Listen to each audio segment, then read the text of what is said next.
tonight. Sam Witwer's comments on Maul. We're going to talk about that. There's a new Lego show coming out in September. We're going to talk about that, which is pretty cool. I mean, that just dropped. And, we were all expecting something would probably happen since Ahsoka got pushed back. But so we have that. And then Mandalorian and Grogu movie. It's coming to your house if you want to buy it. And there's going to be, we'll talk about the dates and things like that tonight. So we got a whole bunch of stuff to get through. I'm Ron. This is Derek. That's Derek. That's Nick. Hello. And so Mike's enjoying a well-deserved vacation. So we figured we'd bring in another Star Wars fan who doesn't turn down a good Star Wars conversation. So joining us tonight from the U.S. side of Explore the Force is Jimmy. Welcome, Jimmy, to Star Wars Jedi Chat. How are you? Good. How are you guys? Awesome. Better now that you're here. Yeah, much better. So we're three beards, and it just shows Ron that he needs to bring back the Santa. Why'd you shave that thing off, man? Come on. Every year I do it. Every year. Ron will outdo us in like 2 weeks. It's bizarre. Yes. Come back next week and you'll be looking like Santa. Yeah. Every year I do my taxes as well. It doesn't mean I like it. All right, so we're going to talk about Star Wars tonight. What's going on, everybody? How is everybody here tonight? Hello there. Welcome to everybody that's already in the chat. Appreciate you guys being here. I see Levi is in here tonight. What's going on, Levi? Steve Jarvo, thanks for being here. Jacob's here. Papa Boz is here. And I know a bunch of people aren't in the chat yet, but go ahead and put your comments in the chat. We're going to be talking about a whole bunch of fun things tonight. I'm sure there'll be several different things that we'll be talking about in reference, just like I said at the beginning of the show. So the whole thing with Maul, I think, is pretty cool, guys. This line could possibly become Sam Witwer. He said it's his favorite line after everything that he's already performed. I mean, what could he be saying? Do you guys think that this is going to be an emotional thing that he says? Do you think it's going to be threatening? Is it going to be about Obi-Wan? Is it going to be about Palpatine, Savage, the Emperor? What do you guys think about that, Nick?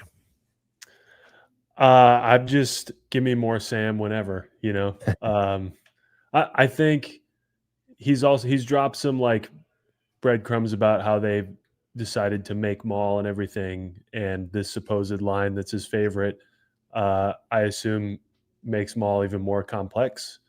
Like recently he had said, they didn't just want to make a show of Maul just cutting down everybody all the time. They wanted to, deepen his character, which is what they've been doing since they brought him back. So I, at that point, like continuing with the story, I have no idea what's in store for him. I think we know what he wants, but even with Devin Izera now in the picture, I honestly couldn't tell you who it's about, what he's talking about, and I'm cool with like letting it happen, Yeah, but, for sure. I think it's just going to be, I think it's really cool that he said that, this is going to be his favorite line, and we have so many good lines and so much good stuff, especially in Maul Shadow Lord. I mean, besides Clone Wars and Rebels, so Jimmy, what do you think? Man, I just kind of was like, what could he say to outdo the stuff he's already said? I feel like it's going to be some kind of like epic, like just dig on the Jedi. I mean, he ripped them apart in Maul season 1, so maybe this is something that points out their hubris, or just to borrow from The Last Jedi or whatever. I don't know. Like there's a reason they get paid lots of money to do this kind of stuff, and we don't get paid money to talk about it. So yeah. Very true. Very true. Derek? Well, I have some insider info. I want to tell you this earlier, Ron. Oh. So, I know what he says. He says, Cal who? I had you guys for a minute. You thought. You did. You He did. said, I was I like, you got have you. some of that. That's a great mug, by the way. Yeah, look at that. That's Thank quite you. nice. Yeah. Um. Holds a cookie. Oh. Nice. Oh. That's awesome. Oh. With Sam, you just never know because he's so good at keeping secrets, but also I feel like there's no one that's been better at the anticipation of new things and exciting things. Especially getting to see him in California, and that's pretty cool. I think it's going to be something that we already know, or like not necessarily know, but like I don't think it's going to be some cliffhanger info that we don't know about. But I think he's going to say a name that we've never heard him say. I don't think it's Cal Kestis. I hope it is. I mean, that'd be awesome, but it doesn't line up with the timeline really. But I think we're gonna hear him say a name. Okay. Like, Yeah, I don't think it'll be. I think it'll be more of a. It won't be anything new. I don't think it'll be about Devin. I don't think he's gonna, mention, or call her Darth Talon or whatever she turns into. I think it'll be something, more of an emotional thing, is what I think, because we've seen so much emotional stuff from him in that first season, which I thought was awesome. And we see him in the puddle, apologizing to himself, and then saying, don't worry about it. So I think that could be something that we're going to see, because most of the stuff that he said, in Rebels, in Clone Wars, he's talking about Asajj. He's already talked about, Palpatine. He's talked about Palpatine and Maul. So I think it could be something a little bit more emotional, in reference to, and possibly, like you said, Derek, possibly, maybe somebody's name, maybe somebody that has, done something, to him, whether it's Kenobi or Palpatine, or maybe he'll talk about Vader, because he knows who Vader is, correct? that's more so what I think is going to happen. Yeah. Because we've gotten it would be cool to hear him say Kenobi again. I mean, let's be real. It'd be awesome. I think it's going to have to do with Anakin or Vader. And like, wouldn't it be cool if he was the one that's like putting 2 and 2 together? Yeah. And like says both names at the same time, which has that been done in anything other than like books or comic books? I suppose don't like think maybe Ahsoka and Rebels, but even that's like just being kind of forced to face it. Yeah. Yeah. And do you guys, I know we all like were hoping for this, but do you guys think he's like in the process of like hastily putting it together while Vader's coming after them, when he's telling them like, if that's what I think it is, we're in trouble.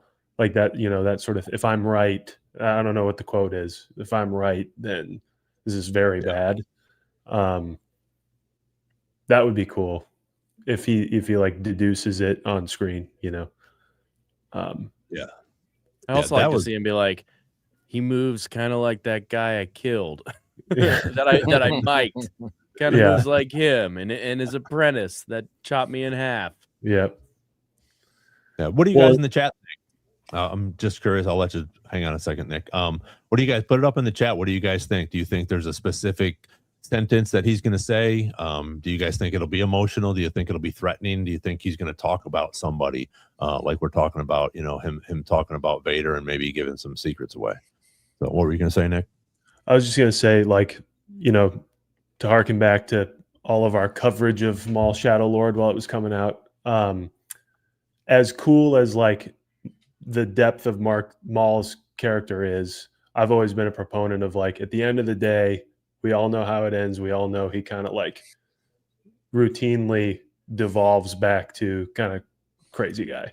And I wonder if this line is like, it could go one or either way. Like either it's a very, very big moment of clarity for him, and it's like a great line where he's very articulate, in which case that would be different from like the revenge speak of Maul and like kind of always spelling out what's pissing him off to everybody.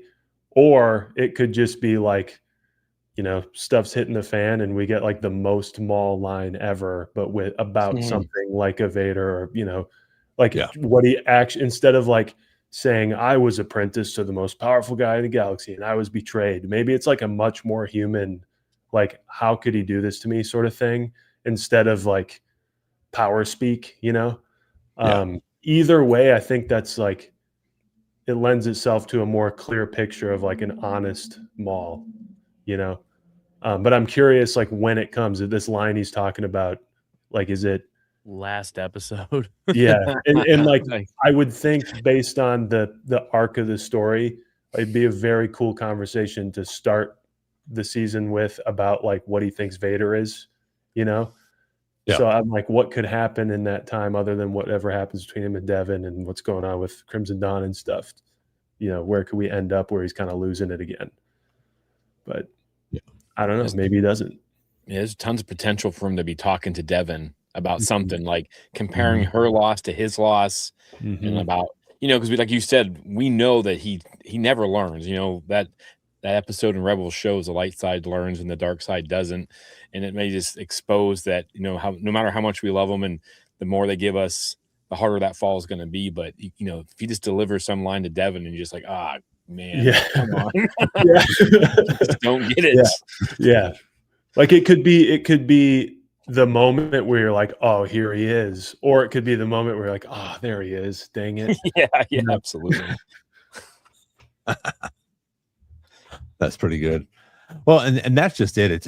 It has been such an emotional thing, I think, since from what we've seen in him already. You know, in Rebels, I think he becomes a little bit more emotional, and as we see that go on, and then when he gets to Kenobi, but I think it should be I just think it's cool that he says that this is his favorite line that he's ever spoke. So that's going to be the key, I think, and I think it'll be pretty huge because of everything that he's been involved in, you know.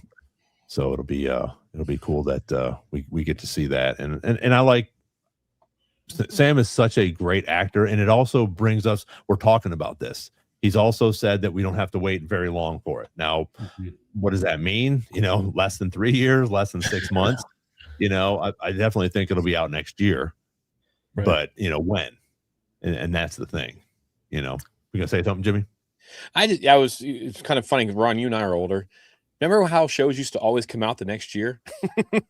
Like you plan for something, you work on it while it's out, you're working on the next season, and you just, you know, all right, at May the 4th, the next Maul shows, you know, season 2 is coming. You know, it is a little frustrating as a fan that they just can't be a little bit more consistent. I mean, it's fun when they drop stuff like some of the things we're going to talk about today, but it's also kind of like, you know, viewers are going to drop off. If it's been 6 years since we've seen something, you know, like the hype's gone. Like if you know, like next year is coming, then you're going to get rewatching and doing all that stuff. So it kind of made me laugh when you said that, because it's like, when is it going to come out?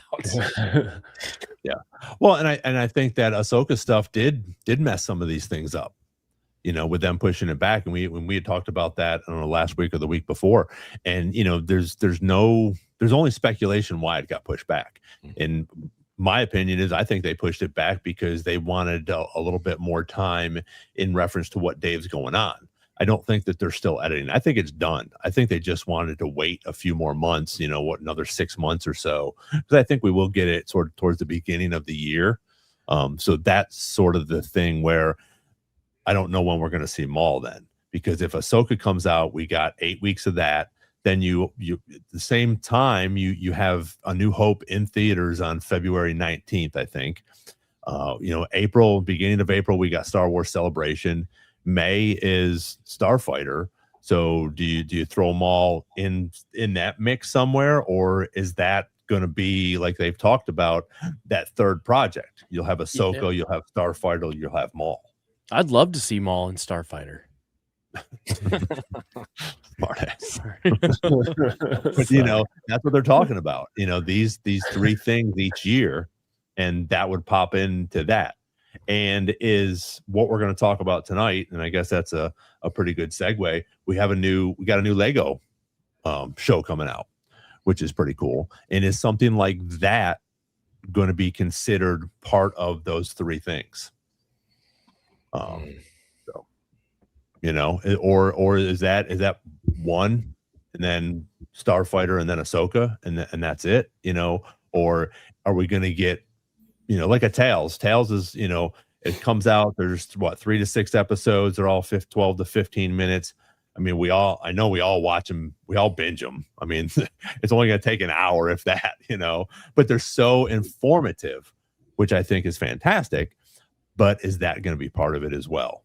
So that'll be interesting to see what's going on with that. So, but confirmed information, Lego Lego Star Wars, The Mandalorian premieres on Disney Plus September 2nd.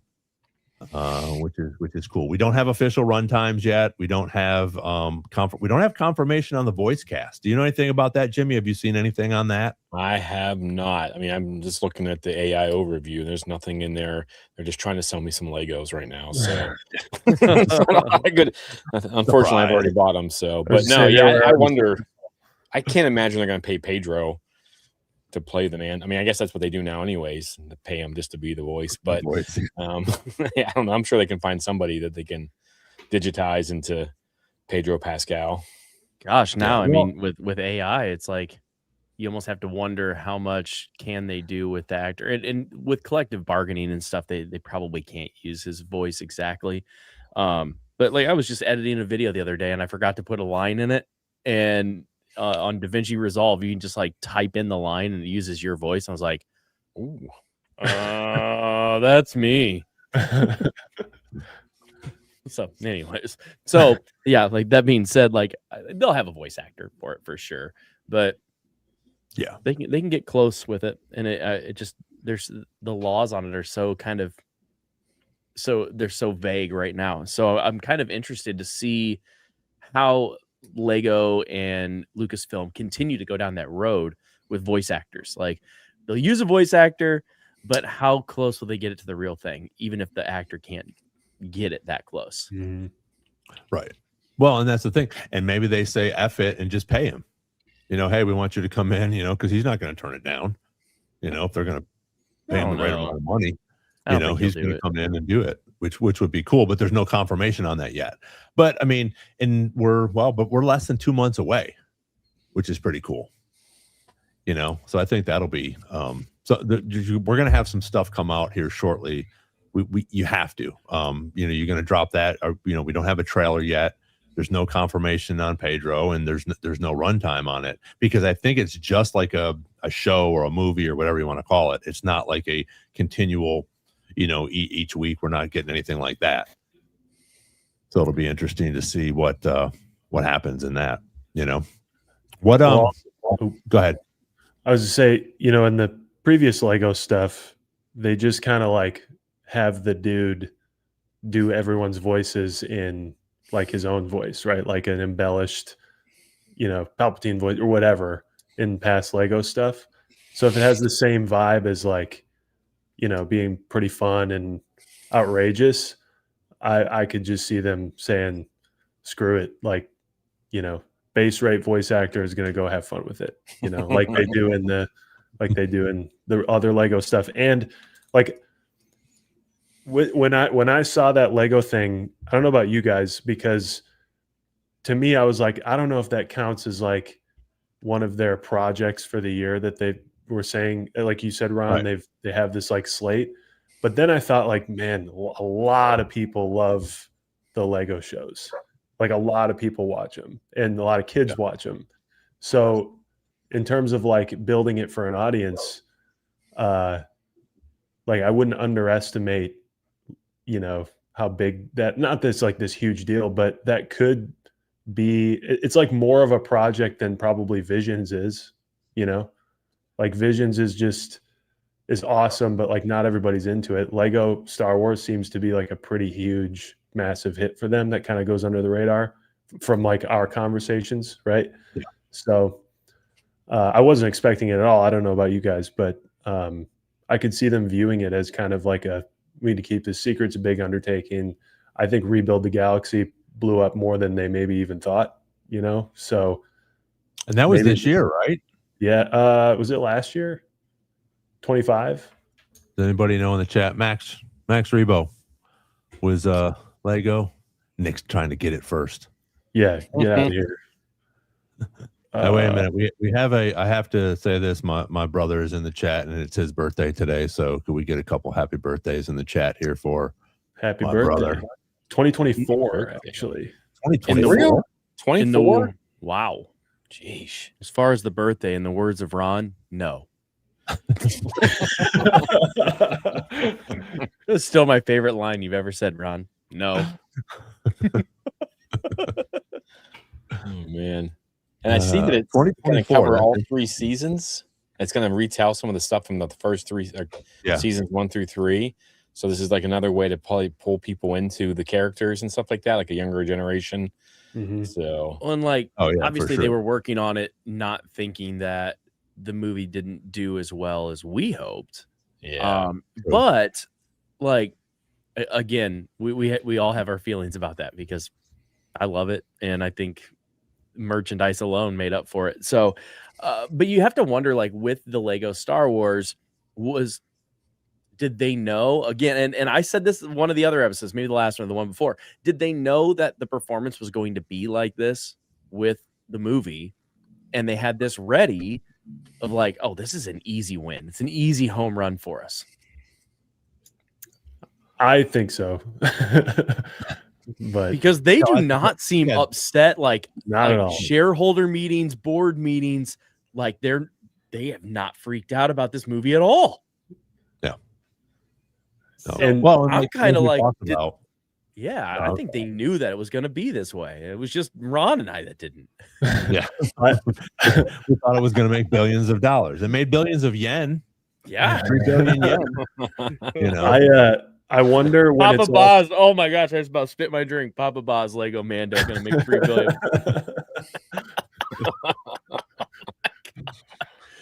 Man. I wonder when it's all said and done. I don't know when we get this metric, but like because everyone's comparing like Mando and Grogu and Solo for obvious reasons, but I wonder when it's all said and done what the marketing budget for the 2 films turned out to be, which I think would indicate like whether they were planning on it or not, because I think part of the Solo quote unquote bust was that they thought it would do like Rogue One numbers and it didn't. And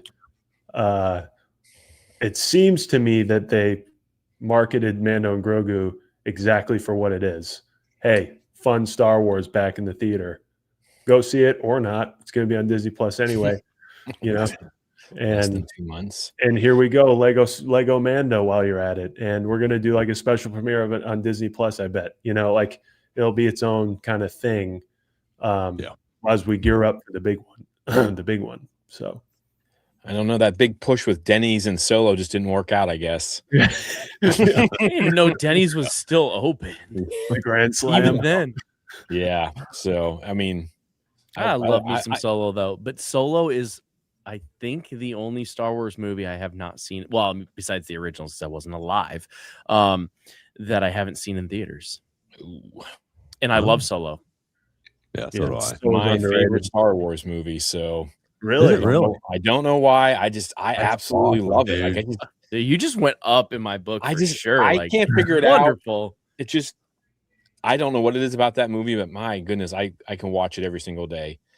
I want more. For me, and I'm guessing it's probably very similar to yours as well, is we knew Han and Chewie for all those years, and you know, and we caught them in the middle of everything. They're already buddies, you know, they've been flying together for a while, and it's same with me for the Book of Boba Fett. You get to see the 2 of them meet. You get to see how Han gets his surname. You get to see what happens to the Millennium Falcon. You get to see the 2 of them play sabacc together. For me, that was so nostalgic that it was just so cool to see that after all the time, just like with Book of Boba Fett. When he punches his hand through the sand, you know, dude, we waited 28 years for that, you know? Mm-hmm. So things like that were so cool. And Kenobi, I loved Kenobi as well. But Solo, yeah, I think Solo is just, it was so underrated, I think, unfortunately. Wait, what time is it? Okay, 24 minutes in. I think it got screwed over like Acolyte did. There it is. We got Cal Kestis in Dude, the that's first 3 right. minutes and Acolyte. All All right, but yeah, show's I mean, over. that's what happened. You know, did you feel that way, Jimmy? I mean, I think with the, as far as the marketing and stuff, I feel like it did. Like, I feel like, all those rumors about Bob Iger was mad about stuff and things. And I'm like, I don't feel like he'd try to hurt the bottom line, though, because his job is to make money. So, I mean, unless he's having a massive temper tantrum. But yeah, the movie, it's for me, I didn't know what to expect. We went in there, you got to see Chewie be Chewie. I think that's one of the things that just absolutely blew me away with Jonas being in that suit.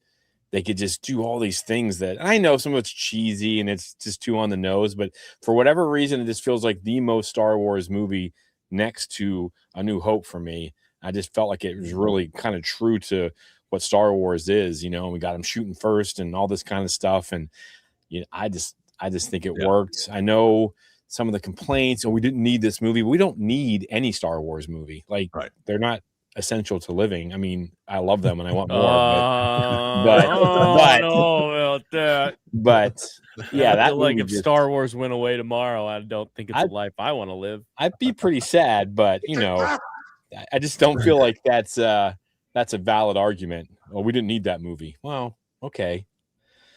I mean, realistically, we didn't need Rogue One either. Like, we already know that they got the plan somehow. We take off, but having it sure makes us grateful we have it. Yeah, absolutely.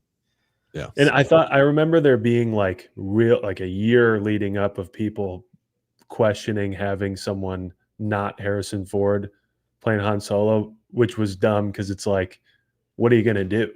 Just put a bunch of makeup on Harrison Ford and hope for the best? Like, and it makes sense for the character being a totally different guy, being like 20 something and behaving differently, but kind of in the same, like being his own character with Alden Ehrenreich, like makes sense. And I thought he did a great job. Yeah. I thought Solo got like a wrongful amount of criticism. You can criticize Star Wars movies till the cows come home. Who cares? But like, it got a lot of unfair criticism, I think, because of its timing. I saw someone say in the chat, like, we had Last Jedi December 2017 and Solo May of 2018. Like, it was, Last Jedi was barely out of the theaters, didn't really have much of a ramp, and it was dealing with a legacy character that people were like iffy about.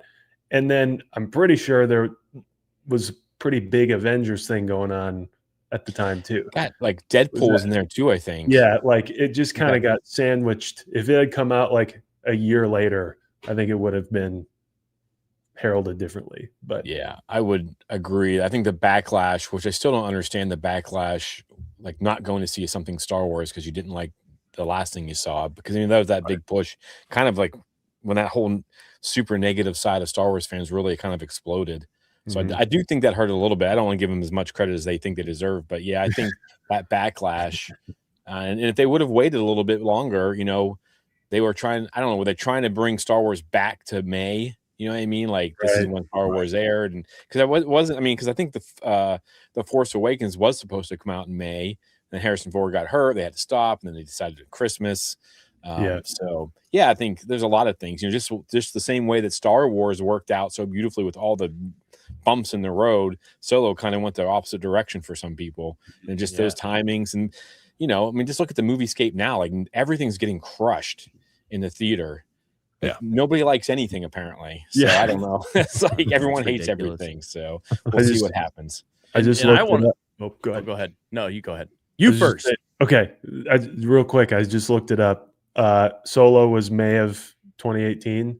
Avengers: Infinity War, which is one of the highest grossing films of all time and had a lot of hype, came out less than a month right before it, which is kind of like, And I want to clear the air. I didn't not see it in theaters because I didn't want to see it. I was traveling for work a lot at that point, and like Ron can attest to this. 2018, like in May, was like it's tour season, so like I was on the road. So I it wasn't because I didn't want to, folks. I promise. I wanted to. I really wanted to. I just didn't have the time. And I know we we got off track a little bit here. But Sorry. we're talking about Mandalorian Squirrel. Lego. But Shelby, Holly, Jan, thanks y'all joining us. Appreciate you guys being here. But I want you guys in the chat to also answer this question as well. But back to the new Lego show for Mandalorian, I'm interested to see what you guys think. What scene from all 3 seasons absolutely has to receive the Lego treatment in the 3 seasons, because that's what they're going to cover. I want to know what you guys think. Which scene in Mando needs to be Lego-fied? And I want to know what you guys think in the chat as well. You know, my thing, I was thinking about this. Let me, so you guys can see me here. My thing, I'd be interested to see how much of the killing they show. One of my favorite things was, you know, that first episode when he walks into the bar and, you know, closes the door on the guy and chops him in half. And then I guess it's technically Book of Boba Fett, but I love it when he walks into that meat factory, you know, and chops that guy in his desk in half as well. You know, when he's going after bounties. I think it'll be cool to see some of how they do, especially Lego-fied with some of the killing scenes. That's a little graphic, and you know, How are they going to mic them? How are they going to mic them? Yeah, but what do you think, Nick? The first thing that came to mind was when they blew up the Razor Crest. Oh, And like Lego pieces going everywhere. You know, yes, that would be. Yeah, and I can see him in mind. making like a fun little joke, like, it's okay, you're gonna get another Yeah, one. and make it funny, and probably building the N1 Starfighter would be a good Oh, like that'd be- Lego. Ooh. Yeah. That'd be I thought more of big stuff, like I'm sure there's a lot more, but stuff that they could build or destroy kind of sounds like the way to go. Yeah, I bet they'll have that Razor Crest scene when they blow that up. That was pretty emotional, I think, for all of us. It was like a badass still shit. unexpected. You're like, Blew it up. Yeah. oh What do you think, Jimmy? The first thing that popped into my head was the crate dragon scene, like the crate dragon, like Lego crate dragon, or Luke showing up and there being some kind of wisecrack, like Lego comedy, just something hilarious. You know, I don't know, maybe pulls off like a Plo Koon hat or something like that. You know, just making fun of it. I don't know. I love the comedy in these shows. So yeah, something either epic like the crate dragon or something just silly when they just kind of bust on something. You know, Lego seems to have a free pass to make fun of anything, and I think that's what makes it so much fun. And you know, getting Darth Jar Jar last time and stuff. And I think that's why we all enjoy it so much, because we just have a good time with it. So, but yeah, the crate dragon would be cool. And then give me the Lego set of the crate dragon. That'd be pretty sick. Yeah, that would be pretty awesome. We got spiders. We got let's see what else we got. Grogu eating eggs. Cara Dune would be cool. Boba. That was going to be my thing. So thanks for stealing that, Jan. Yeah, go ahead. No, I don't care now. I don't give a shit. I think we're definitely going to get Cara Dune, and also I think we're going to get Grief in there. Oh man, I think because they have been known to do some tributes, like they do some like really nice, soft, like pull at the heartstrings and then go right into something funny. So like it'd be a perfect opportunity, since they were both on Navarro. You know, you have Grief, and it's like, oh, it's our tribute to him and to Carl, and oh, by the way, she's gone too, but she didn't die. Yeah, that would be cool. They're going to have him in there at some point. I think they'll have to have Grief in there, and I don't know if they would do that. Chopper, what's up, Chopper? Chopper Base just got in a baby Rada. I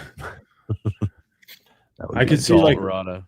I could see like Lego humor, Ron, that Grogu behind you, like building up, just making Grogu enormous Lego Grogu compared to the rest of them for like one of the scenes. I don't know, because they kind of just take liberties, you know. Ahsoka, right? Didn't they do that with Ahsoka? With the big blocky one, yeah. And you know they're gonna get good Legos out of it, because I mean that's the whole point. It's like, I mean, think about all the stuff that came out of the second part of Build the Galaxy, you know, season 2 or whatever it was. I mean, we got all kinds of great Legos out of that. So that'll be pretty cool. I got it back there. I need to light them up again. Like my room is very dark. But yeah, I've got like the Dark Falcon back there. And Yeah. Nice. Yes, that needs to get fixed once you get to Florida and get that job. You'll be able to afford lighting.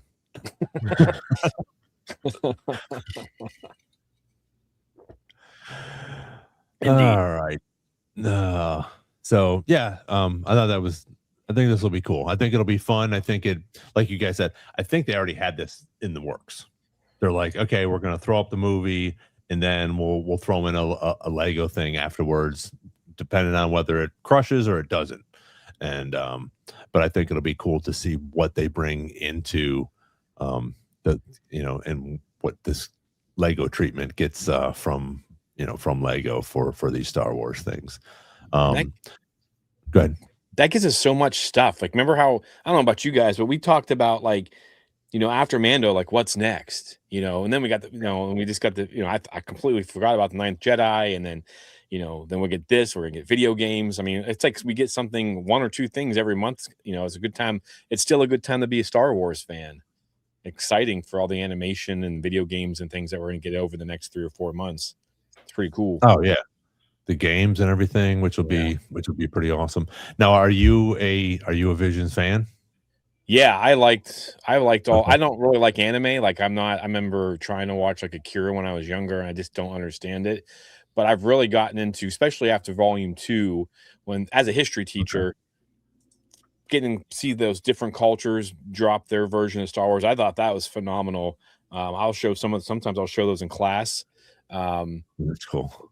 But yeah, I mean, and I like it. I think the Ninth Jedi, like, it didn't stand out to me the first time I watched it, but when you got the second part, and then you see this trailer, and you're like, oh, okay, like, what's this going to be about? So yeah, I kind of like Visions. Again, but not an anime fan. I didn't really get into it. I was kind of, I was in the service when, like, all those shows that kids were like Pokemon, all that stuff. So I wasn't really into that, but I got into the stories and individual stories of Visions. I think it's pretty epic stuff. Okay. Yeah, I honestly have not watched one. Oh man, you need to watch like the Duel. Like, he hasn't played any video games either. Nerd. I don't do Zero Company. Get a load of this guy. I've already taken the day off. Put in for the day off at school for when Zero Company comes out, because I'm like, I am not working that day. I won't be able to focus. That's all. Now, granted, I do watch the Calcastis, the long plays and stuff like that. Not so acceptable. I know what's going on. Hey, not acceptable. So, no, come on, just play the games, man. Come on. I wouldn't be here. I'd be playing a game right now, probably. That's how addictive my personality is, as you can see, and as you know, with all the shit I got in this I stuff, do know, but I mean, all the dolls. bus time in your life, and come on, man. You cannot tell me you have not been on a bus with an Xbox or a PlayStation. Oh yeah, no, they have them, but most of the guys that I'm on a bus with aren't going to be playing Star Wars games. Well, that's a them problem, Ron. That sounds like an issue for them. And introduce plenty them. of guys. Yeah, I know plenty of guys on the road that would be. It's your job to spread the good word. So that's right. You're like a Star Wars missionary. They do play Catan. They do play Catan, and supposedly I looked for it, but I can't find a Star Wars Catan game. If I do that, then I would play that. That would be pretty cool. I'm gonna Google that right now, because that's got to be a thing. Yeah, you would think. Yeah, you got 47,000 versions of Star Wars Monopoly. They can't do that. Yeah. It's funny as hell, because Mike freaking hates Monopoly. He was talking about that a couple weeks ago when the new Monopoly came out. He's like, I'm not going to waste my time. He is angry about it. Yes. One thing he doesn't love. All right, so I'm on a Reddit thread, and some people like can be 3D. dangerous. I know. Let's just go. They made their own cards and their own stuff. This is cool. Oh, cards for what? For Catan. Oh, and okay. And they even like made their own set piece. This is oh boy. We're in the Reddit rabbit hole, friends. Here we go. Here goes the next 3 hours of my life. I just put it in our chat. You know what? Why not? I'll just put it in the main chat too. Y'all can assess this on your own. Jeez awesome. Louise. I think it's Holly was saying that Iman's playing the Jedi games on Twitch, which is pretty cool because it's more hype for him. And I think that he's been on social media so much. I think it's so cool. He's such a fun person, especially in social media. He always talks about Jabba the Hutt and all the stuff that he's been doing. So I think it's pretty cool that he's been able to start putting all this stuff out and keeping the fans engaged with him, since Ahsoka got pushed back. So, but on the same note with Mandalorian and Grogu with the Lego, we have the home release. It's already going to be, you'll be able to buy it digitally. You can get it on the 21st of July, which is pretty crazy. Also something that we did not predict. No. Yeah. It's And very then, opposite. What did we say? Like October or something? I was saying, I think I said like September, October. Yeah. Oops. Whatever. Yeah. So, but do you guys think there's any strategy there, like with the Lego stuff now that we know that, or it's just happening? And I don't know. go ahead, Jimmy. Oh, I don't know. I just they're think they're shaking their head. scrambling to like make money. I don't know. Like it's weird to me. Like you guys said, there hasn't been a lot of like anger coming out of Disney about the film, but there is new leadership though. So maybe that's the key. Maybe they're going to keep things in house a little bit better and we won't, so, but it's crazy to me that this is coming out 2 months after the movie dropped. Mm-hmm. Yeah. I mean, it's not even a full 2 months. Times are changing, I guess. I don't buy digital. Everything's on like Disney Plus now. I don't. Yeah. I mean, Well, and I think until, and I don't even know, I'm sure they probably will but do they have the behind the scenes stuff that you can get on the DVD or Blu-rays? Mm. They don't have those on Disney Plus though, do they? They almost always Sometimes. put them out, like Yeah. especially now at least. There might, I don't know, the last time I bought a DVD, so I don't know if there's anything different. I can confirm, at least for like the prequels, they're not on there. Yeah.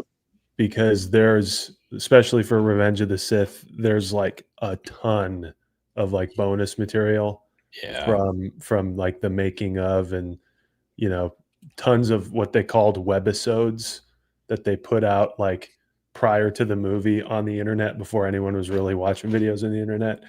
And I'm pretty sure they're all on some guy's YouTube channel now, but they're not on Disney Plus. They're probably only on that YouTube channel or your physical Revenge of the Sith copy, which would be sick if they did something like that for this movie as like a way to, justify like renting it or something like that, that would be cool.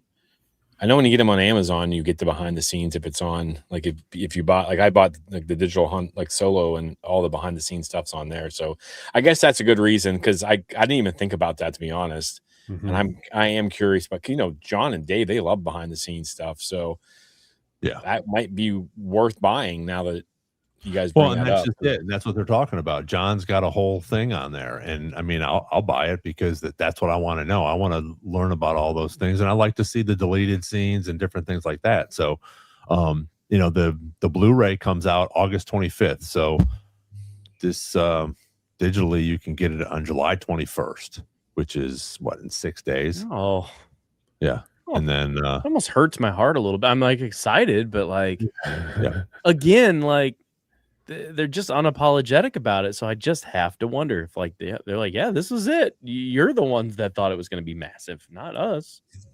They just put it out there to be in the algorithm some more. I mean, I don't know. Like it just, because it didn't do anything to like change a lot of lore and I mean, it wasn't like this is what's next for Star Wars or whatever. So maybe it was just fill in the space, or I don't know. It had been 6 years. They needed to put something out there. Yeah. I mean, and I don't hate it either way. Yeah.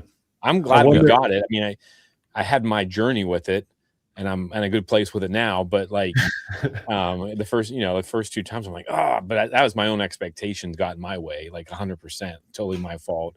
And then But yeah, I'm glad we got it either way, like you guys said. And now I'm thinking about, do I have to buy that digital copy so I can see that behind the scenes stuff? And I hope they have that. You guys see that thing where you could like go into the theater and you could put your earbuds in and you could listen to Jon Favreau? I haven't. So I'm like, well, maybe I can try that now that I'm in the theater or whatever, or sitting at home with my earbuds in, watching the movie and listening to Johnny Favs. There you go. No, Brett said in the chat, where do you play Blu-ray? Do you need a DeLorean to go back in time to find a DVD player? Come on. You can get an Xbox or a PlayStation. PlayStation 5, baby. Sakes. I don't do PlayStation, but an Xbox Series X. It's fine. Yeah, they play all that stuff, don't they? Oh, yeah. Yep. Well, and shit on TikTok. Ron, I am just making the case for you to join the Xbox world. And you and we can play our games. It'll be great. Yeah. We can play Battlefront 2 online together. It'll be like old times. So you're like a Xbox. So it's Xbox, and then what's the other one? Like, there's no more Nintendo, is there? Well, no, there's definitely Nintendo, but not for Star Wars. PlayStation, Grandpa. Okay. See, I don't know. I just watch the YouTube stories. I know all about just because he's on YouTube. You're getting there. Somebody asked, do I play D&D? I've played some D&D. I'd like to play more, but it's funny. You make fun of the D&D people, like, oh, they're nerds who don't have friends. I'm like, oh, I just kind of do my own thing anyways. So. Well, and it's funny though, there's no streaming date yet. So right now, and I think that's part of it, they want you to buy it. They want you to buy it on Amazon Prime. They want you to buy it on Apple TV, Fandango at home, all the digital things. They want you to buy it that way, and then in August, you get to buy the physical copy that, all of us will probably buy, like we were talking about. So we can see the behind the scenes stuff. We can see the deleted scenes. We can hear John and or Dave or whoever talk about these things, but we don't know when it's going to come out on Disney Plus. So the people that don't have Disney Plus yet, then they'll sign up for Disney Plus again. And that's what we've talked about before. Disney makes $2 billion a month just on streaming, streaming subscriptions, which is crazy. So, I mean, they're not hurting. I mean, I think this will help. Obviously it didn't do well enough or big enough in the box office as me and Derek thought, but I also think it didn't do well enough than everybody thought. And I think this will help bring that up. I think it'll help for Christmas time, for, again, all the merchandise that we've talked about. The merchandise is what's going to make this movie.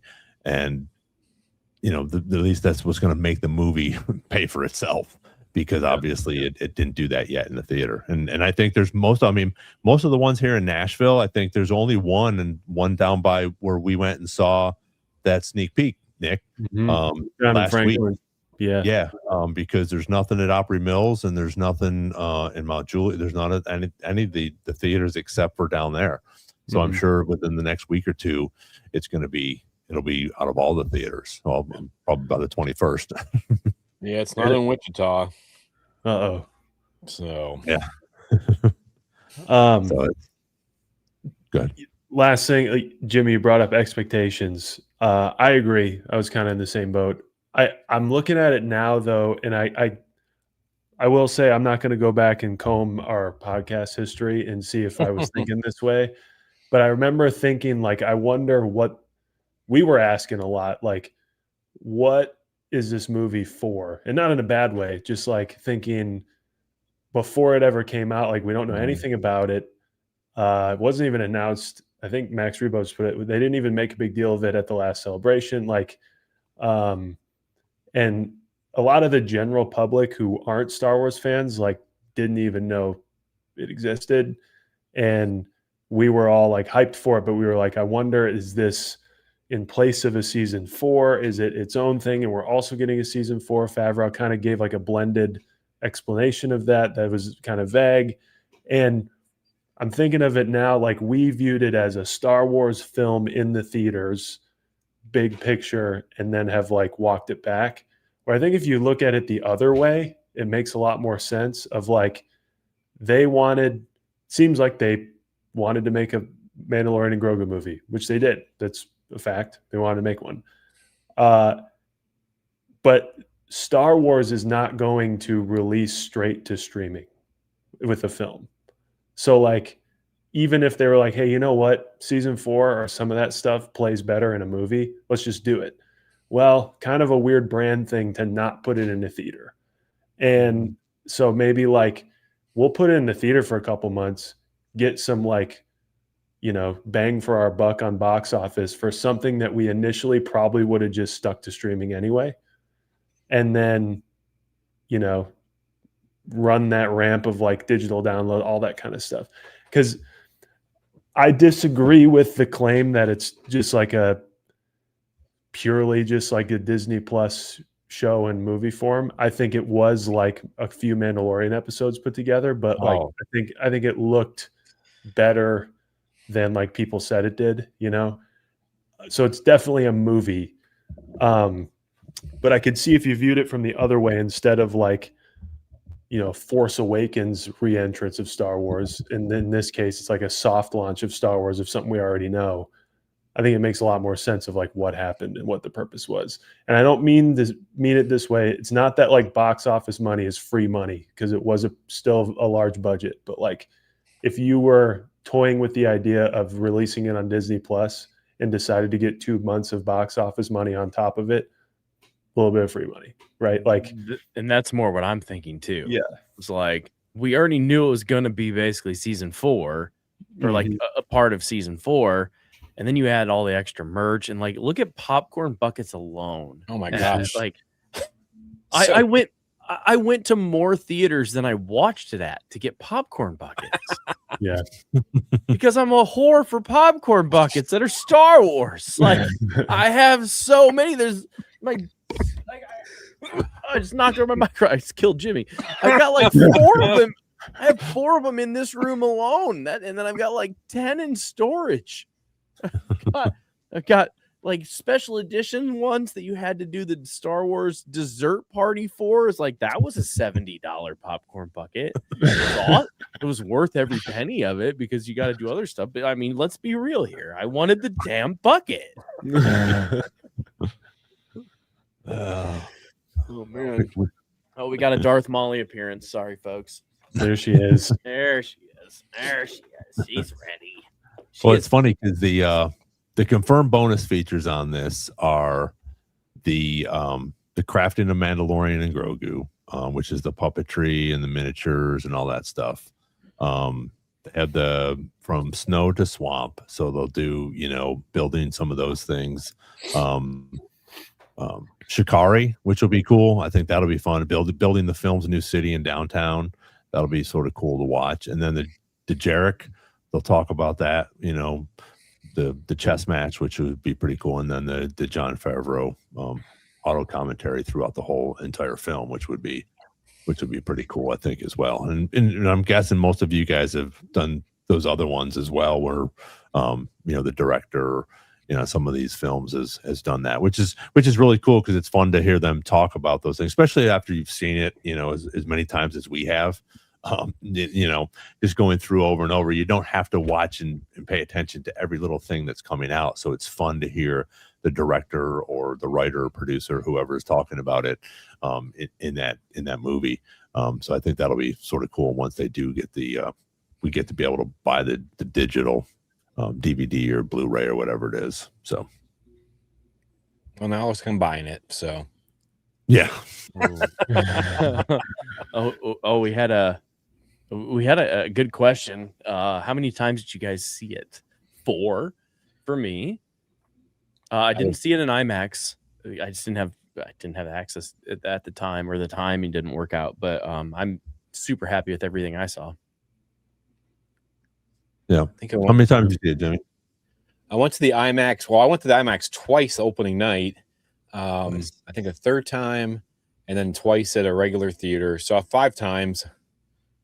I'm a teacher. I'm off in the summer, so it's like I can just watch it. But yeah, I saw it a couple times, so 5, which is about what I've seen. How many times I've seen Solo. So I only saw it twice. You loser. No, I used to go at least twice opening nights. But I don't know. I felt like also we saw that the sneak peek thing, which was honestly like a pretty solid chunk of the movie. And the first round was just like experiencing it. Second round is like, now seeing what I missed, it's that sort of thing. And then the more we talk about it, like the more I feel like I'm seeing it. So, and it's not, I was good with 2, which is surprising. Usually I'm not, but yeah. How many in the chat? I know but Steve said he went and saw it 3 times. He's going to go see it 4, but hadn't happened yet. And I wonder, is it still up in the UK, Steve? Yeah, I saw it 6. I went and saw it 6 times, and I think they were all IMAX. When I went and saw them, which was cool. I did want to check them. I was going to check them out in regular. I figured I'd go a couple more times when it was just in regular, but like I said, I went to watch it last week. I was like, shit, it's not even in the freaking theaters anymore. So, but for me, it didn't take away from it. I thought it was freaking awesome. I thought it was entertaining. It did exactly what I thought it was going to do. Yeah, it was a season 4 2-hour episode, which I thought was awesome. They were able to do a lot more things that they couldn't have done probably doing in another season, just because of the money and different things like that. But I thought it was great. I'll buy the DVD, watch it. I'll watch it probably a bunch of times when it is out on, especially Christmas time. Everybody's home, and it's something fun that you can throw on. Now for especially for guys like the 4 of us and most of the people in the chat, when TNT or TBS or Memorial Day and all these weekends that they do run all of the movies on TNT, I just leave it on. Commercials, I get up, I'll go walk around, do something else, but it's so fun to I'll find myself walking over to the TV and just standing there for half an hour and watching some of it, and then able to walk away and miss a half an hour of it because you're doing something else, but because we all know what the story is, but it's still fun to come back in and watch it. So I think it'll be cool when it's at your home. Right. Well, and there's some chatter going on in the chat. I'm not going to go too deep into it, but there has been a lot of times where movie studios underreport, and one of those famous examples about using like net versus gross and different loopholes because of whatever reason is Star Wars Return of the Jedi. They underreported the actual earnings of Star Wars Return of the Jedi. So it's not the first time in Star Wars history that they've done it. And why that is? Oh, that's above my pay grade. But there's plenty of stories about it.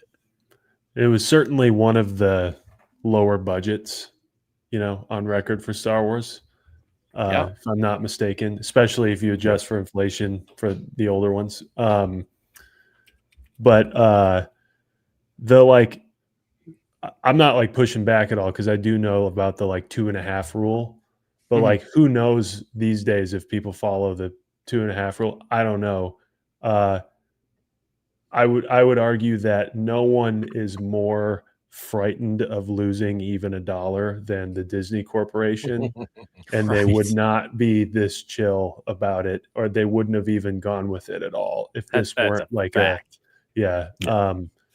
If nothing else, to any haters out there who aren't in our chat, the irony of this hating Disney thing is anything that you may not have liked, you force their hands because they actually care more about what you think than George Lucas ever did, right? Yep. So they're so careful that there's just no way, even if it's been they will underreport it on purpose if it serves their balance sheet in some way, and they'll overreport it if it serves their, we'll never know. It's shocking to me that they would put out a Star Wars movie first time in 7 years for what comes out to be $144 million after tax incentives, right? That doesn't compute in today's money, right? They spent way more than that on Andor. They probably spent over the course of a season of Mandalorian similar money. I think a season of Mandalorian probably cost $120. So yeah, I don't know. What's the so I don't know what the 2.5 thing is, the 2.5 rule. Essentially that you have to make 2.5 times your production budget to break even because of like box office. If it makes 300 million, they don't see 300 million. They see 60% of the domestic revenue, 40% of the overseas revenue. So like you never know like as it's going. And also if it does great and they're like, we're going to keep pushing it, that also increases your marketing budget. So you will never know until like way after. Or ever. Or ever. The company will know. Like Nick, you're making me so happy with you're getting into the business weird side of things. And Jan said it too, like let the Disney accountants tell you, because taking things at a loss sometimes is way bigger than taking things at a gain. Exactly. They could honestly, in a weird way, if they did underreport and took a loss, they can pump more money into Starfighter free of charge, but so yeah, anyway, it's like 2.5 times the amount that you like spent making it should make you like above water. And it's like, it's not like a set in stone thing, but it's a nice round number that they shoot for. So that would have made their break even number around $600 million or something like that. Right. Right. Well, there's been, oh, go ahead, Jimmy. Sorry. Go ahead. Thought you were going to say something, Jimmy. Well, I was just looking up. It was 120 million for seasons. So if you think about it, like you said, Nick, like you throw another 20 million on there to make things look a little bit better. This was, and there's no, I won't believe anybody that says this wasn't season 4 with stuff taken out of it, because it's the way the dialogue worked and how many times Rod have repeated himself. It was like, oh, this is episode 6. I got to say this over again so everyone remembers that was my dad. But like that's super smart to like, all that free money that they like, like you said too, Derek, like kind of free money out there, get it pulled in. And then, there's all kinds of behind the scenes stuff. I know with like, I'm trying to think, it was a Zaslav over at, was it Fox or whatever? They will like shelf movies on purpose to get the insurance. And there's all kinds of like weird rules that, and not to have to pay actors and stuff like that. But because guilds have like fought. They don't really sue, but they've definitely fought over those things, because there's a lot of skimming that goes on. Like a lot of studios will inflate the budgets 30 to 40% for internal cost. And so if you say you take even 30% of what this movie did make, then and you add that on there of what could be, and not saying they did this, but if it did, that's a significant amount of money. Yeah, for sure. And to the point of like the free money thing, of course, if we're thinking about the Mandalorian and Grogu like it's, the Phantom Menace or Force Awakens, which were massive return to Star Wars movies in the theater that jump off into other things, then the expectation is that it makes a couple $2 billion or makes at least $1 billion, right? But then if you shift to be like, man, we either put this out straight to Disney Plus or we put it in the theater, then it probably made way more money than it originally would have. You know what I mean? Like, because Star Wars, I don't think can survive the PR nightmare of like they made a movie and it went straight to your streaming service for $12 a month, or whatever. Right. Yeah. I just put a link in the chat too about the WGA and how they did a strike against like all of these practices, including Star Wars. And it's a thing. It's a thing that happens. So this was not a topic that we ever going down tonight. Sorry, a rabbit hole. Let's talk more about taxes. Yeah, let's talk about taxes. But to me, it's interesting because like I see the hate that comes from these movies, and then like people justify the hate with that. Oh, people didn't watch it, and I'm like, maybe. But then everybody I talked to is like, I watched it 4 times. Yeah. And one of the times, like I know it was famous, like the first time I watched it, I was the only one in the theater. Well, it was like, 11 o'clock at night on opening night. Every other time I went, it was completely packed. So to me, I'm just like, it just doesn't add up quite right. Do I think it made $2 billion? Yeah. No, I'm just no. I don't think it made $2 billion, but do I think like potentially it made more than what we see? I think so.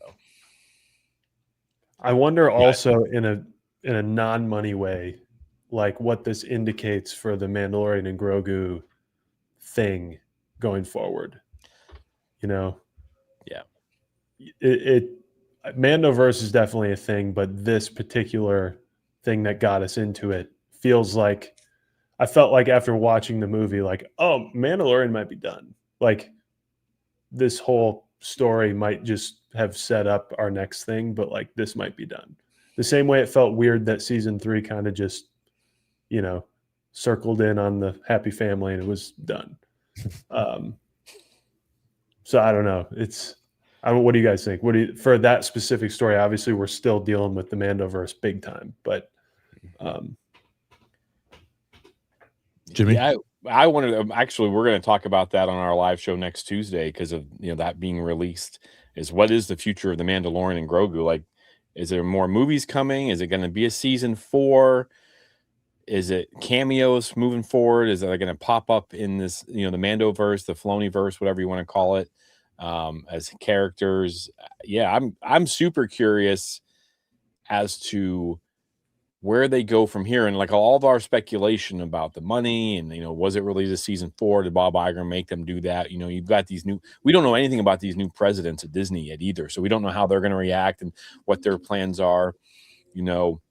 Having the 2 in charge of Disney and then 2 in charge of Lucasfilm is going to change a lot of things, but it is really curious, and it's exactly your point, Nick, is like, what is next?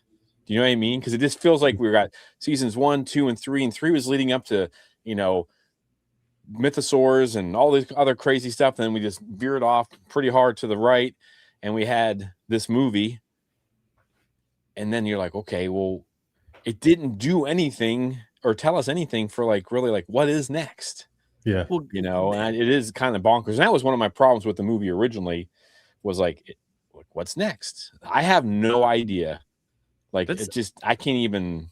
That's an interesting point, especially with like the Mythosaur and stuff like that. Like, could Bo be getting her own series? Like, Katie has been very vocal about like this isn't over for her. Mm-hmm. And like, could Mando and Grogu be taking like a side role, kind of like, Book of Boba Fett, where they're still in stuff, but it's not their series? It's called The Mandalorian. It doesn't have to. It's not called Din Djarin and Grogu, right? I mean, like, so you could say The Mandalorian, and you could have Katie Sackhoff running around reigniting things. Yeah. I mean, I'd be here for it. I mean, I don't know about you guys, but I binged everything before the movie, and I was like, that's what got my brain going in the wrong direction for this. It was like all these things they can do, and then none of it. But I'm super curious as to what they decide. And it was weird, as Katie Sackhoff was telling people that I know when they were in Vancouver that she was in this film, and I'm pretty sure I've seen it 5 times. I didn't see her anywhere. So we have a new commenter, I believe, Twin D. And an incredible comment for your first one. Pop that up there. Let's pop that up there. This is what I've been saying since day one. 2.5 at the production budget is 412.5 million break-even point to cover marketing. Movies made over 340 million worldwide without merchandising, so they probably will turn a profit. Absolutely. 100%. Oh yeah. Yeah. Great comment. Thanks for joining. Thanks, Twin D. To your point, Jimmy, like the Mandalorian could mean anything. Could mean Grogu too. He's a Mandalorian, and I also see like we're talking about this mythical Filoni movie that is coming, right? Heir to the Empire. Yeah, and we all want that, but we don't really know, right? Like we don't. And depending on how this new regime works, like we're used to a lot of secrecy. I don't know about you guys as a child when this was happening, but like were the originals or especially the prequels with the internet being involved a little bit, like were they as secretive as like the Disney regime up till now has been? I don't know. Like I wasn't really looking at it like that because I was a child, but I think it's different now because, again, when Social me and Jimmy media. started watching it, you didn't have hardly any social media, and even when the prequels came out, um, I think a lot of it, we sort of heard some of the story. I remember hearing about Mustafar and this lava planet, before that even came out. Mhm. Some of the things that George had talked about, but we didn't have so much stuff coming out. Even when the prequels came out, you still didn't have a lot of stuff coming out. You only had Yeah. a few things, but the secretive stuff, I think for sure, because again, look at the biggest reveal we've ever seen in Empire Strikes Back, where Right. Darth Vader is Luke's father, and nobody knew that, and then boom, we got to wait 3 more fucking years before we figure There's out one. one. We got one. We got one. we get 4, Jimmy, so everybody gets one. Yeah. So everybody gets Or an or F1. or some people have two. I won't. I've said some Yeah. other cuss words tonight, but you guys can have mine. So, But so yeah, then I my, mean, yeah, go ahead. my question is then, like, this is the first real like runway with the new, not only co-presidents of Lucasfilm, but new leadership of Disney, like Jimmy, you said earlier.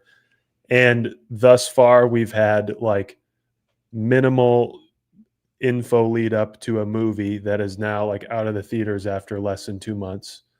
Mhm. And now we're getting like a strange amount of leaks from the next movie, which never happened under the last one. So like, what's the philosophies of this new leadership? We don't really know yet. So in terms of like whether Dave Filoni's making Heir to the Empire or not, is that something we learn like out of nowhere and while it's done, like Maul Shadow Lord? That'd be crazy because it's with real people, right? But I guess my point was like this Filoni-verse stuff, Mandoverse stuff is like far from over. And Ahsoka season 2 is not going to put a button on it. And these like movies they have on the shelf for different people they've signed to make them, other than Starfighter and other than potential movies and what like we think they'll be, we don't know. And like the one solid thing we had for the last 7 years was like, at some point we'll get another Mandalorian season. At some point we'll get another Ahsoka season. I don't think there's no confirmation that that's going to go any further than next year, right? So I don't know. That's just I guess I don't even know what my question for you guys is. It's just going. So Kind of what this episode is right now. It's Yeah. fine. I'll address it, but I think that because we have new heads of Disney and Star Wars, Lucasfilm, whatever, I think this is where we're going to see, especially next year at Celebration. I think Dave is going to start bringing some of this stuff out, and and again, I said this last week, and nothing against Kathleen Kennedy, because I think she did a fantastic job with the things that came out. I mean, there was some things that maybe she said or didn't say, that aren't some of the people's favorite things about her. But I think that Dave is we're not going to get this stuff where he's like, oh, I'm going to do this movie, and then, oh, no, I'm not going to do it. Or Taika Waititi's going to do this movie. Oh, no, he's not going to do it. Mhm. I think in Star Wars Celebration, I think they got a bunch of shit already for us. I think it's just not in production. They're not going to throw a movie on us. They're not going to throw, a live action on us. I don't think that they're going to drop it. It's not that secretive. Now, an animation is a lot easier to keep secret. You get some voice actors in there. You don't know what they're in there for. We've talked to them before.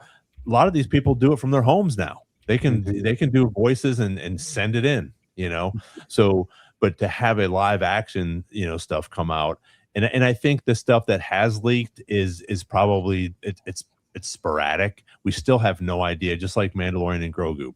And we all talked about it, and I think the same with Starfighter. We have all these leaks for all of these things, but we still really don't know what's going on. And I think that's the cool part about Star Wars, that they're still keeping things secret. But I think that Dave is going to bring more, I don't even know what the word is, but just more solidarity to when they make announcements, they're going to keep them. And I think that they have a list of things that they're going to do. And it's going to take a while, especially if they're going to do this whole plan where it's a movie and then 2 other projects a year, if not more. But if that's the minimum they're going to come out with, I don't think Dave wants to get egg on his face and say, hey, yeah, I'm going to do these 3 movies and then not do them. That's my opinion. Yeah, I'm with you on that. Do you think, does this count as the new regime, or do we wait until like the next, you know what I mean? Because like all this stuff was in the works. It's Kathleen Kennedy. She says she's staying on. She's probably still on for Starfighter as well, just kind of helping. I mean, because she does. I mean, she's probably one of the greatest producers of films. If you look financially, like everything she's had her hands on has made money, whether you like her or not. So like I'm curious as fans, like, you know, we're really into it more than a lot of fans, but do we see a shift all of a sudden? Because like you said, Nick, with like leaks and stuff, we have younger people in charge. They understand social media better.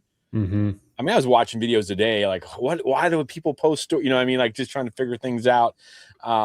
So maybe that is a shift. And, you know, I mean, I don't know how old they are, but I'm sure they're 20 years younger than Bob Iger, and they've grown up with social media and they understand how things work. You can tell from the Star Wars admin account that a 25-year-old's running it. Yeah. Right. Well, and Josh Tomorrow, the new CEO, is significantly younger, but way more in touch. And that's why he got the gig, because he was like the people's CEO, and that it was who they wanted. And I still think he was the right guy for it. He's been there forever, even though he's not nearly as old as most people that have run the company.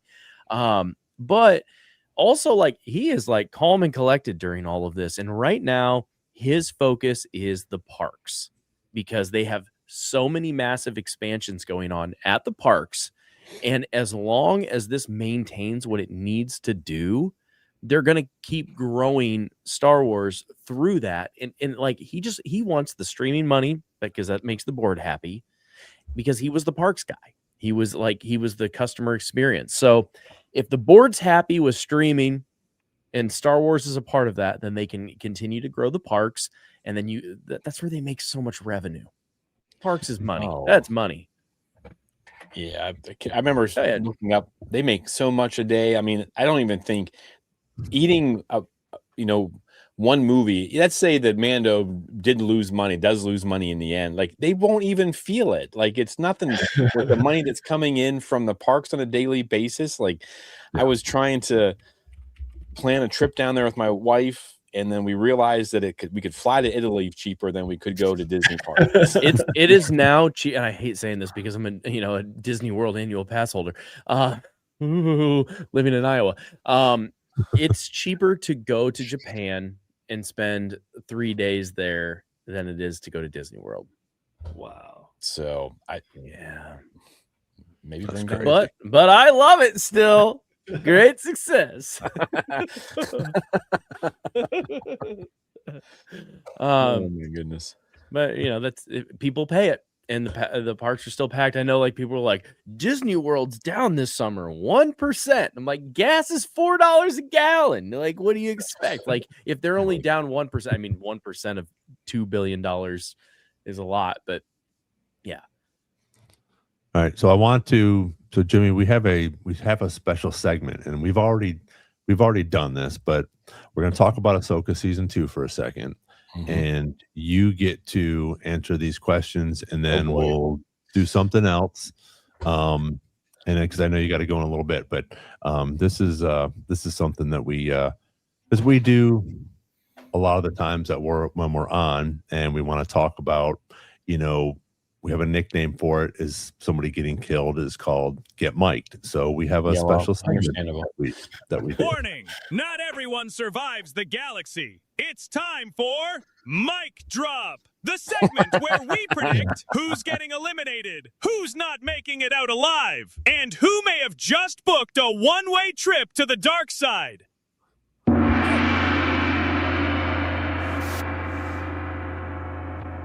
man. The gong's a nice touch. So for Ahsoka season 2, we want your predictions on who you think could get mic'd in Ahsoka season 2 when it comes out. Yeah. I'm assuming Shin eats it for sure for some reason. Okay. I don't know why. She's just, I think Balin, that way they don't have to worry about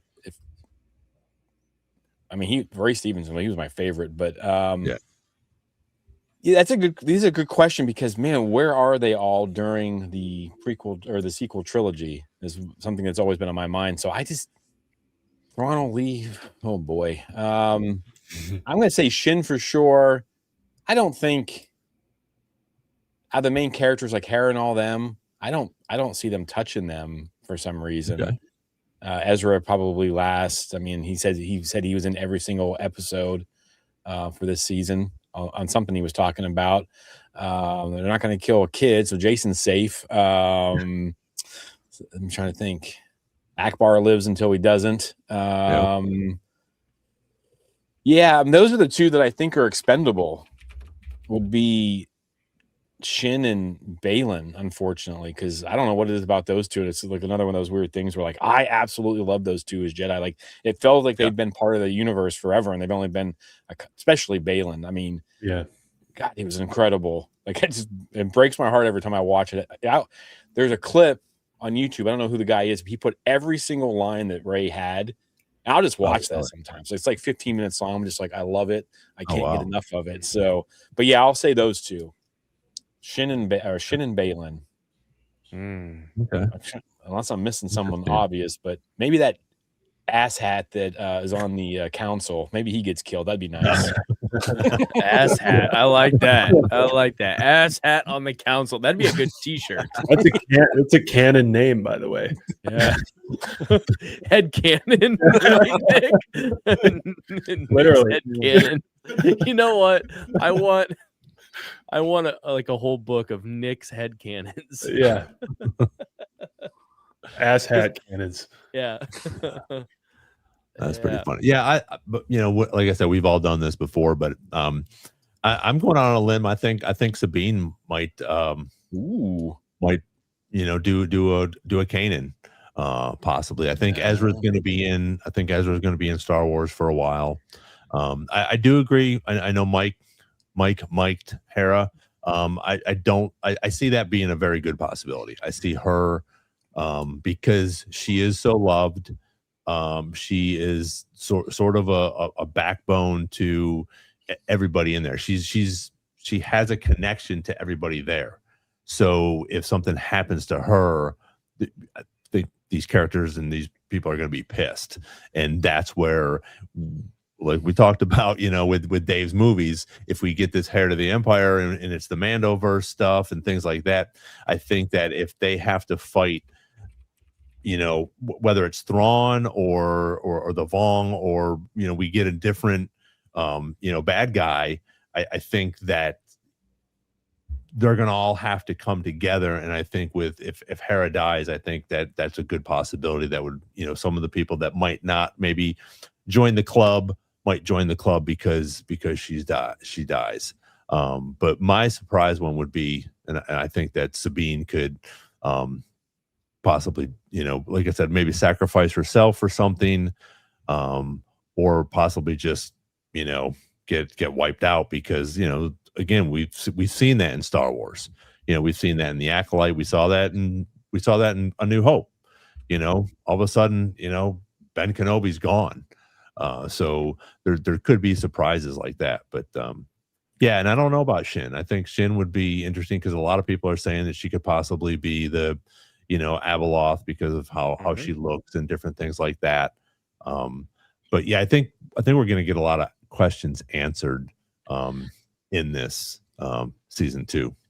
Do you think with how much they've got going on, you think all that stuff's going to happen in one season? They're going to have two separate storylines running? Like, I feel like it's going to it's either going to lead to a movie this season or it's going to lead to or a spinoff. A spinoff of some sort. I just, unless they're finally going to give us hour-long episodes and they're going to drop some money, but I have a hard time believing all that stuff's going to happen in one season of this. And Dave is famous not able to kill off any of his favorite characters. I probably was he's probably still mourning Kanan. So See, I still am standing by that Jason is going to get mic'd because I know, unpopular opinion, but they did break that kid's neck in Kenobi. So right. But the other reason is because of his age and because of his powers and things like that, and him not being in the sequels, something has to be answered for it. The other thing I can see happening is that they're going back to, oh God, what's it? Chisilla or something like that. I've been saying this for a long time, that Thrawn goes back to his home planets. Oh, and they either chase him, or for some reason they all end up out there. Something has to happen. Right. And I think it'd be such an interesting way to go about, like, oh, this show's done. Your favorite characters aren't, Holly, Chisilla. Your favorite characters aren't necessarily gone. And now we have a whole new, couple of decades of Star Wars stories that are in a whole new area. Yep. I'd be here for it. I mean, I think they need to get away from things, and they can feel free to tell these new stories. I mean, one of the things that always drives me people crazy. Hate that too. It's the universe. Like, you can tell anything, you can do anything. Like, I don't know why they're not using their imaginations more. Like, just make it up and have some fun. Like, why do they got to keep sticking with the same stuff or not expanding? I think, we started out with Sam Witwer, and he said they need to take some risk.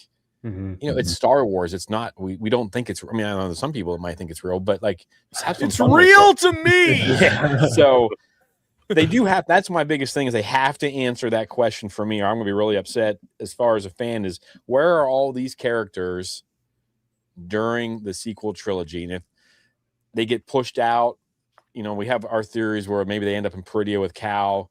Time might work different there. And then you get your big Avengers moment in a Rey movie, something later on where they all come back, which would be cool. I don't know. I mean, well, and we've talked about this too, of like, it's a massive galaxy. Yeah. Even though Palpatine coming back was massive, if you look at like the First Order was not as huge, and they didn't control the whole galaxy. They were just on like a conquest run, right? You could easily have a couple planets that don't even know what's going on. Yeah. Right. So like the fact that this is going on, this could be a very more isolated area where they actually stomped out Palpatine before he got too big. That's why on Exegol or whatever, he has all the ships coming up. And so, part of me is like, we have fleshed out stories in books that people really love, and the stories are fantastic. You have all the stuff with Timothy Zahn, which I've talked to him at shows, and we've talked about it on here, and they have not called him, unfortunately. Hopefully they will, but those are already fleshed out. Yeah, I know they need to. Yeah. But that stuff is fleshed out, and like those stories are incredible, and they have nothing to do with the main Star Wars that most people know. And I think that's really important for getting new fans. Yep, absolutely, very true. So Jimmy's got to get out of here in a couple of minutes. So Jimmy, I'm going to give you the floor. Please tell everybody about your podcast, where they can find it, and we really appreciate you being here. But go for it, buddy. It's all yours. All right. Well, thanks for having me on. It was a blast to meet you guys finally. Last time I was on here was like. And Ron as well. So that was a lot of fun. Yeah, we're Explore the Force on all the social medias. We have a weekly show that comes out on Tuesdays, a podcast and the YouTube version of it. And then Tuesday nights, myself and Mike, the Mailman Jedi and the Mailman live show, where we kind of do the same thing you guys are doing here, just kind of talking Star Wars, getting off track and just going down rabbit holes the whole time. So yeah, just follow us, Explore the Force, international podcast. We got Charlie over in the UK. And so, yeah, we're positive. We don't blow smoke when it doesn't need to be blown up, but we just try to find the things we love about Star Wars. If we don't like it, we'll talk about it, but we're not going to harp on it. So if you like positive Star Wars chat, realistic Star Wars chat, I guess, then check us out. Well, we appreciate you being here again, like I said, and just found out during Rebel Scum Con, Jimmy and I will be roomies. Yeah. Boy. So it'll be fun doing that. And then wait, one real quick thing, because it's you and you and I are the same age. I got my AARP magazine the other day. No, I'm 5 years on here. This is audio. Mannequin, nice. Oh my gosh. my gosh. But Wow. no, if you I guys can't haven't wait to checked go to out- Golden Corral with Ron next time. We're getting that senior discount. Let's That's go. right, baby. I am That's 5 right. years away from the senior discount. Come on now. But no, check out Jimmy. You are, I think I've heard you say you are the only international or dual. We think that we're the only international. We Yeah. never heard anyone else really call about it or talk about it. We cover a lot of the galaxy out there, so we get different takes from different places. So it's kind of fun. Well, Yeah. I mean, I was Yeah, in so the go. Caribbean one episode, but does that count? No. But Absolutely. yeah, because what they're up in Canada, is that Yeah, correct? Canada and the UK. So Yeah. we got international. So we just kind of play on that a little bit, but just kind of have some fun with it. Awesome. Well, yeah, go check out Jimmy and explore the forest and everything that he's got. And Jimmy, thank you for being here. We have a little salute for you. So That's awesome. well, we appreciate you being here, and we'll give you a shout next time, and hopefully get you on here again. Absolutely. It was a blast, guys. Thank you. All right. Great Thanks, having buddy. you, Jimmy. See ya. All right. Oh no. Where do I go? Hold on. I have to move. Oh, there we go. Whew, I didn't want to have to move. I like to use the rule of thirds and my camera. I'm a nerd. I'm sorry. Yes. Ron's like, Derek, shut up. Like, subscribe, that was- and bell. That was the wrong one. I was going to try to do this one because I didn't want to do it over Jimmy's face. Oh, So- sure. there you Yeah, go. it's fine. It's fine. I get it. I understand completely, buddy. May I No. throw out a mic drop before we move on? Please. Yeah, absolutely. Ron's like, no. I wish we could clip that. I don't even remember what episode it was on, but no. No. I mean, I got a gut feeling that despite what Jimmy was saying, which I agree with, of Dave Filoni's reputation with his own characters, I think Ahsoka's done. Really? She gone. Okay. I think Ahsoka dies with the show, and I think this is the last Ahsoka season. I don't think she dies though. I think she like necessarily. dies. Force evaporates. Yeah, like a peaceful. She's not gonna get like murdered or anything. It's gonna be like It'll be like very Luke. cool thing. Yes. Yeah, and I don't think it's gonna be. Sure, it'd be cool if she like becomes the daughter or whatever. But Would it be? It'd be cool if Thrawn kills her with like a blaster bolt, but like she goes away almost like Obi-Wan. or like the Bendu. Yeah. Oh. He's already seen that and is like, oh shit. But Oh. Oh. No, I think she. Uh-oh. I think she stays on Peridia. And I think that's where she gets sort of locked into. I don't think they kill her off. I don't think she ends that way. I think she ends maybe, but I don't think she ends that way. I don't think Abeloth will kill her or whatever's going on in Ahsoka. I do think that that's the last we will see of her. Mhm. I don't think that we'll see her in. Unfortunately, I think we won't see her in Filoni's trilogy if it comes out and if it comes to fruition, which sort of stinks because she has become, which is crazy to me, but she's become one of my top 5 favorite characters. Mhm. I think she was fantastic in the Clone Wars and in Rebels. Just such a badass, which is Now, fantastic. Obviously, we love Rosario, but do you think had she been doing the character the whole time that you would have still had the same affinity for Ahsoka? I don't know. I think Ashley does a freaking fantastic job.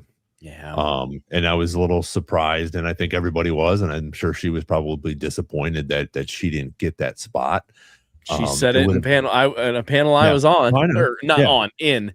Yeah. Sorry, not on.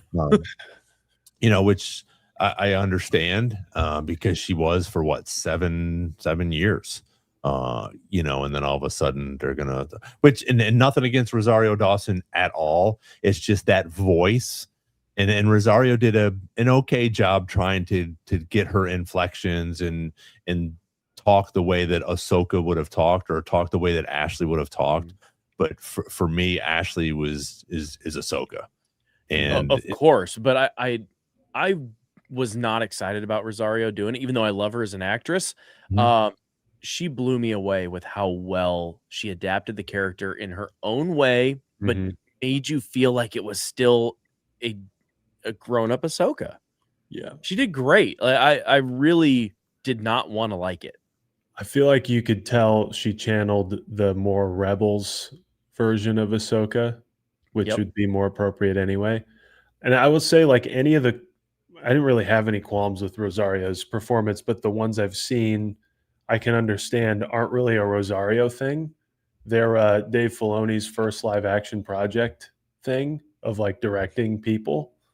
And the things I've seen are like Ahsoka's too broody for the first half of the season, which, I think is fair, but I think that Rosario delivered that for sure. Like very mature, kind of like, I don't know what you call it. Her and Sabine playing like chicken for the first half emotionally, but like there's the other thing too, where Ashley is phenomenal voice actress. I don't know any of her other work, so like I can't attest to it, but like voice acting is very difficult. I don't think Rosario Dawson could do Ashley Eckstein's job. And I don't know of any other work where Ashley Eckstein has been on screen like Rosario Dawson has. So I don't know if she can do Rosario's job. So I don't know how that works. You guys can like hit the chat up with what she's been in. I'm getting a poll ready. Don't worry. Don't you worry. That's what I was going to say. You want to do a poll of Ashley or Rosario. And again, I'm not taking anything away from either one of them. I don't think Ashley could have done the physical or be the but she said many times, she's like, I would have done whatever it took. Oh, yeah. She's pretty tiny. I mean, she would have been I think it would have been cool, and that would have been awesome if they put her in the Clone Wars part of this instead of bringing in the young lady. Yeah, that would have been freaking awesome as the flashback. Yes. Yeah. That would have been, you could have got her on screen. I think she would have loved that. I think that would have satisfied a whole bunch of people out there besides herself being able to do that. But I think that would have been really cool to do that and give her that flashback. And I think she would have done a great job. And that would have been the perfect, because you can adjust the cameras and do different things to make people even, sometimes we see these actors like is it James Spade? I mean, he's short. I mean, some of these people that we think are enormous are these, 5'6" people, guys that are like, you think they're these enormous guys, and then all of a sudden you see them in real life or you see them next to somebody else. But on camera, they switch them up. It's the Tom Cruise syndrome, like him standing on milk crates and shit. Like, KG, what a great observation. Ariana Greenblatt. Yeah, she was great. She did, and I'm not taking anything away from her. I'm just saying I think that would have been cool for Ashley and for everybody in the Star Wars universe to see her in those couple different episodes, because she wasn't in there very long. Yeah, and I think that would have been cool to have her go back in that. So I actually think like some of Rosario's scenes when she literally first appears in The Mandalorian are like at times more Ahsoka feeling than some of the Ahsoka series.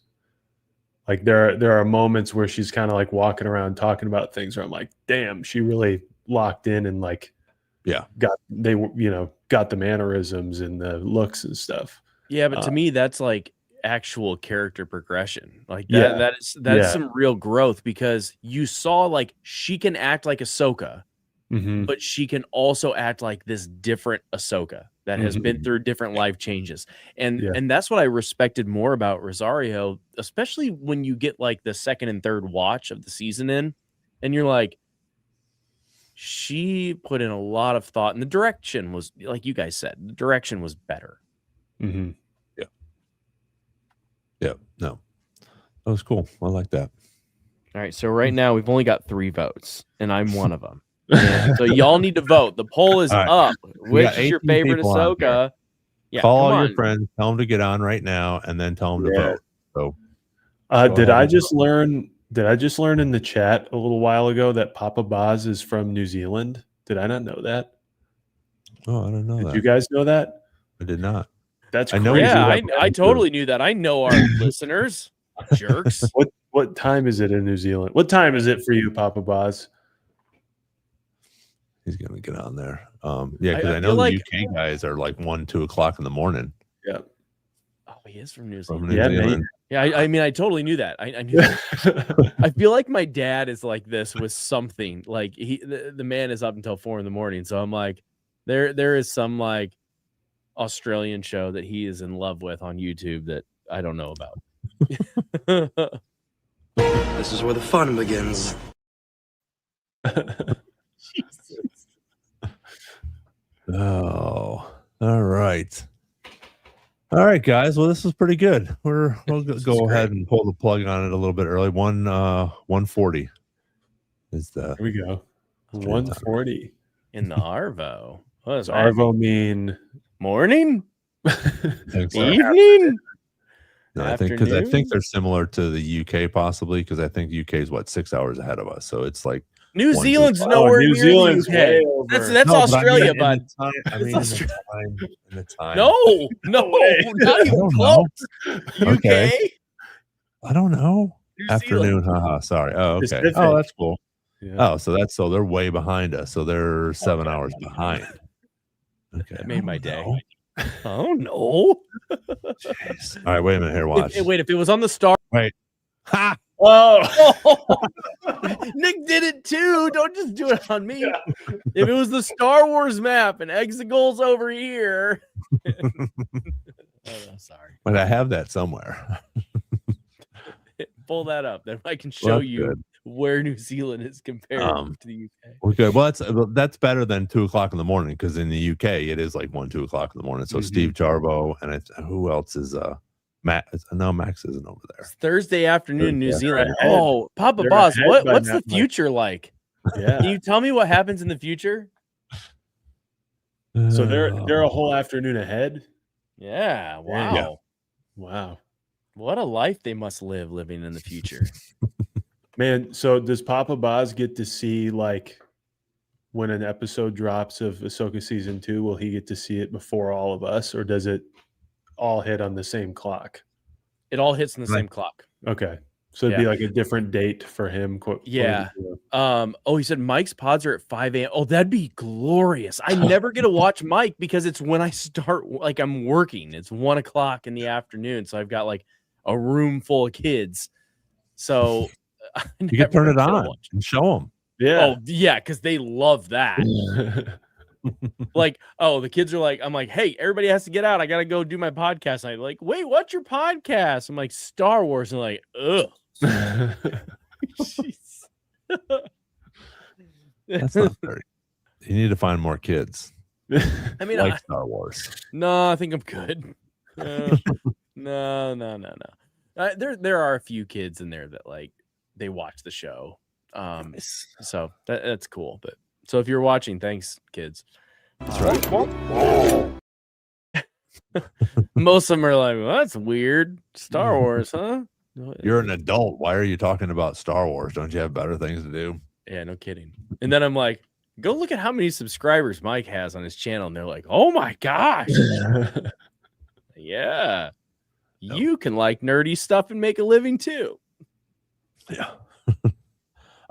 Before we get out of here, I did want to, I think a lot of you guys have already seen this, but we have a new podcast up. It is Vanessa Marshall's podcast. We did a collaboration with Mike. So check that out. It's really cool. It's only about an hour long. She's fantastic. I know some of the shorts that are out there are really cool. And if you get to watch those shorts, it just whets your appetite to go watch the whole thing. So she's a great person, first of all, and obviously a very talented voice actress, and she's got some really cool stories. So if you haven't checked that out, go check that out.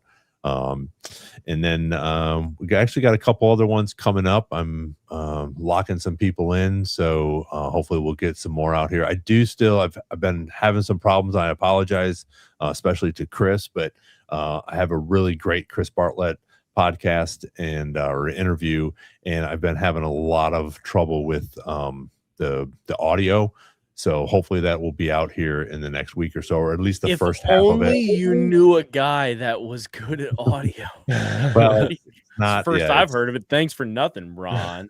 Well, it was a whole thing, and then I lost the audio on it and tried to chat GPT it, and 3 hours later it was like, oh no, you were corrupted. I was like, oh my God. So anyways, so that'll be out, so that's fun. But appreciate everybody being here tonight. It was really cool having Jimmy on. Like I said, if you haven't checked him out, go check out Explore the Force. He's got a couple different podcasts that he does each week.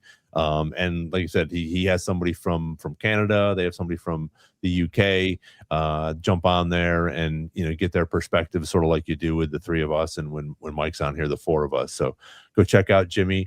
And again, thanks for being here, especially you guys in the UK. We really love that you're on here at 2 or 3 o'clock in the morning, hanging out with us and being able to. Brett's still on here. Happy birthday, Brett. Hope you had a good, nice, quiet evening. Sitting here with 2 hours watching us talk about Star Wars. But sounds like an incredible night. What are you talking about? Sounds like a exactly. great birthday. It's the best here. birthday ever. I'm sure he probably has the soccer game on as well, which is cool. So that's long since over, buddy. Yeah. That was over like 4 hours ago. Crazy end. Oh yeah, Argentina stole it again because the refs want them to win. So tomorrow's the final, right? Sunday, yeah. Oh, I thought it was the. Oh, okay. So it's for some reason I thought it was Argentina, Brazil, or Spain, not Brazil. Spain. Sorry, Spain. Okay. Any predictions? Spain. No, actually, no. They're gonna give it to Argentina because that's what they've been doing the whole tournament. Like, I love me some Messi, but like it is so corrupt. Yeah, that's a little crazy. Anyways, thanks again for everybody for being here. Again, we talked about the Sam stuff. It'll be interesting to see what he says, especially as much as he is involved in Maul and the voice of Maul, to find out what his favorite line is when it comes out for season 2. Don't forget, next time we are here, Mandalorian and Grogu will be out digitally. So check that out. And then the new Lego Mandalorian will be out September 2nd. So hopefully we'll get some stuff in there and do that. So appreciate everybody being here, and we'll see you next time. You guys should be here hopefully next week. Hopefully Mike will be back on next week. I think Mike will be on his Tuesday podcast. I'm not sure if he's doing one Saturday, so make sure you check out his Discord. And I've been looking into things like that, and I probably will give Derek a call in reference to getting on a Discord and doing things like that for our podcast here. So appreciate everybody for being here. Nick and Derek, always appreciate you guys coming with your knowledge and lore for Star Wars. And we'll see everybody next Wednesday on Star Wars Jedi Chat. Y'all have a good evening. May the Force be with you.